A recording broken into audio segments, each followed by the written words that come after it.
পিঠের ভিডিও নিয়ে আমি আজকে হাজির হয়েছি। এটা হচ্ছে দুধ পুলি পিঠে। নমস্কার সবাই, কেমন আছেন? ঋতু শুভ্র ভ্লগে নতুন একটা ভিডিও নিয়ে সবাইকে স্বাগত জানাই।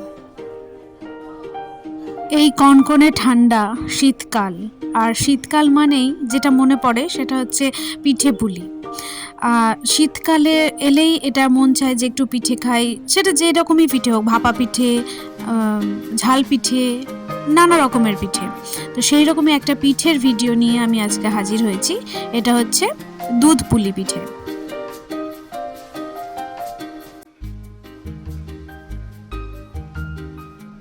এই পিঠেটা বানিয়ে খাইয়েছিল আমার মা, কারণ আমি এই পিঠেটা বানাতে পারি না। ওই জন্য আমি যখনই আমার মায়ের কাছে আসি, আমার মা এই পিঠেটা আমাকে বানিয়ে খাওয়ায়। তো এটা বানানো হয় রাঙা আলু দিয়ে, মানে যেটা লাল লাল আলু থাকে, মিষ্টি আলু যেটা অনেকে বলে মিষ্টি আলু, রাঙা আলু, ওই আলুটা দিয়ে।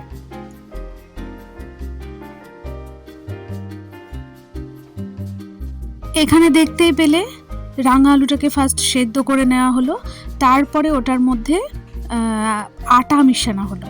অল্প একটু আটা মেশাতে হবে, কোনো জলের ব্যবহার হবে না, কিছু হবে না। ওটার সাথে ভালো করে মেখে মেখে একটা সুন্দর শক্ত নরম নরম ডো বানাতে হবে।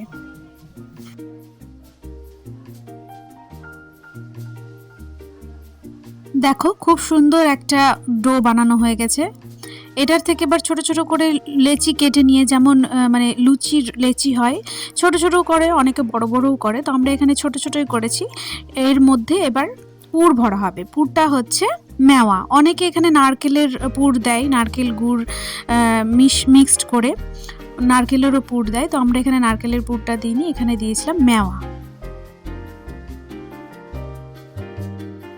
এই যে এরকম ভাবে ছোট ছোট বাটির মতো করে নিয়ে তার মধ্যে পুরটা ভরে এটাকে মুখ বন্ধ করে দিতে হবে, তাহলে তৈরি হয়ে যাবে আমাদের পুলি। আর একটা কথা অবশ্যই মাথায় রাখতে হবে, সেটা হলো মুখটা যেন ভালো করে আটকানো হয়। মুখটা যদি ভালো করে না আটকানো হয়, তাহলে কিন্তু ভেতরের যেটা পুর আছে ওটা কিন্তু দুধের মধ্যে বেরিয়ে গিয়ে একাকার হয়ে যাবে। কে কোথা থেকে আমাদের এই ভিডিওটা দেখছো অবশ্যই জানিও। আর কে কে শীতকালে এখনো পর্যন্ত পিঠে পুলি খাওয়া হয়ে গেছে, কি কি পিঠে খেয়েছো অবশ্যই সেটা কমেন্টে জানাতে ভুলো না।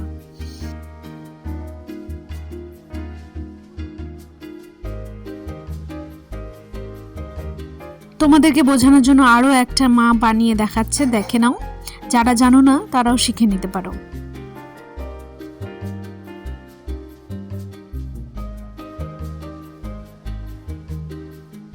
এই দুধ পুলি খেতে কিন্তু অসাধারণ লাগে, বিশেষ করে যেই গুড় আর দুধটাই বেশি খুব টেস্টি, খুব খুব।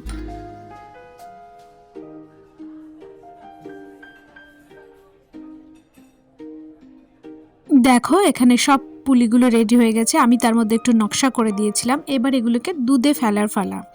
এই যে এখানে দুধ একটু ফুটবে, ফুটার পরে আমরাও এখানে পুলিগুলো দিয়ে দেবো।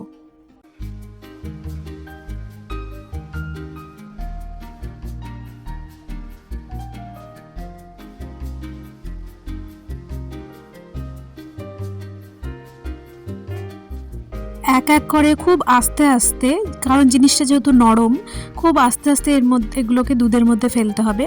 আর একটু ফোটার পরে দেখবে এগুলো সব উপরে ভেসে ভেসে উঠছে, তার মানে বুঝে যেতে হবে যে এগুলো সেদ্ধ হতে শুরু করেছে।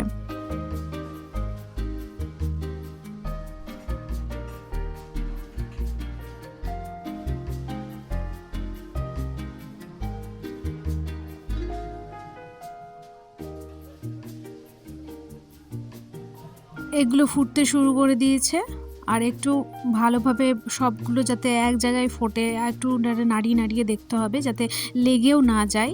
আর একটু আস্তে আস্তে হাতা দিয়ে নাড়াতে হবে, কারণ ফেটে গেলে হবে না, তাহলে পুলির ভেতরে যে পুরটা আছে ওগুলো সব দুধের মধ্যে বেরিয়ে যাবে।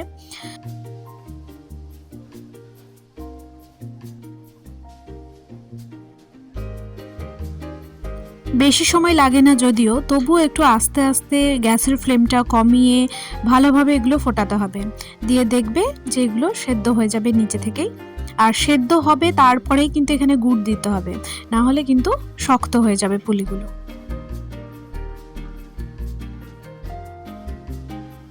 আমরা এখানে রাঙা আলু আর আটা দিয়ে করেছি। এখানে অনেকে চালের গুঁড়ো দিয়ে করে, আমার মনে হয় চালের গুঁড়ো দিয়ে করলে ব্যাপারটা একটু শক্ত শক্ত হয়ে যায়, আর এটা একটু নরম নরম হয়, খেতেও বেশ ভালো লাগে, ভীষণ টেস্টফুল হয়। এই যে এর মধ্যে এখন গুড় দিয়ে দেওয়া হচ্ছে, এটা কিন্তু সেদ্ধ হওয়ার পরেই, আর গ্যাসের ফ্লেমটা বন্ধ করার পরে কিন্তু গুড়টা দেবে, নাহলে দুধটাও কেটে যাওয়ার সম্ভাবনা থাকে। তো এখানে হয়েই গেছে আমাদের পিঠেপুলি রেডি। তোমরা কিন্তু অবশ্যই কমেন্টে জানাতে ভুলো না কে কে এই শীতকালে কি কি রকমের পিঠে খেলে, আর ভিডিওটা কেমন লাগলো অবশ্যই জানিও। এই পিঠেটা তোমরা কেমন করে বানাও সেটাও জানিও। আর অবশ্যই অবশ্যই আমাদের চ্যানেলটা সাবস্ক্রাইব করে দিও, লাইক কমেন্ট শেয়ার করে দিও। Tata, bye bye.